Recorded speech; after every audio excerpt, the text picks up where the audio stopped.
கணவரும் அவரது வீட்டாரும் வரதட்சணை கேட்டு கொடுமைப்படுத்துவதாக கூறி விழுப்புரம் ஆட்சியர் அலுவலகத்தில் நுழைவு வாயில் முன்பு படுத்து உருண்டு ஐஸ்வர்யா என்ற பெண் போராட்டத்தில் ஈடுபட்டார்.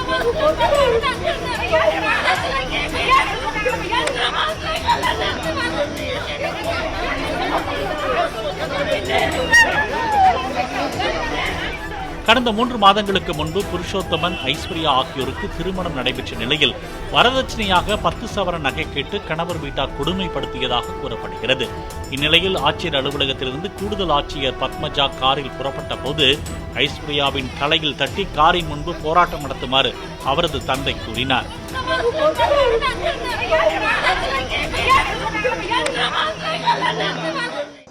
நகை கேட்டாரு. வேற சில காரணங்கள், அதாவது நகை கேட்டா டைரக்டா வந்துட்டு வரதட்சணை கொடுமை நான் போயிடுவேன் அப்படின்றத வேற சில காரணங்கள் சொல்லி என்ன அடிச்சாரு. இப்ப வந்துட்டு டிவோர்ஸ் கொடுத்துட்டு டிவோர்ஸ் வந்து அப்ளை பண்ணிட்டு நான் கூட வாழ மாட்டேன் அப்படின்றாரு. ஒரு 57 நாள்ல ஒரு பொண்ணுக்கு இந்த மாதிரி நடந்ததுன்னா ஒவ்வொரு இடத்தையும் வந்து அநீதிக்கு வந்து இப்படி வந்து சப்போர்ட் பண்ணா அப்ப நாங்களாம் எப்படி சார் வாழறது? பிளே ஸ்டோர் மற்றும் ஆப் ஸ்டோரில் இருந்து பாலிமர் செயலியை QR கோடு மூலம் பதிவிறக்கம் செய்யுங்கள். செய்திகளை உடனுக்குடன் பெறுங்கள்.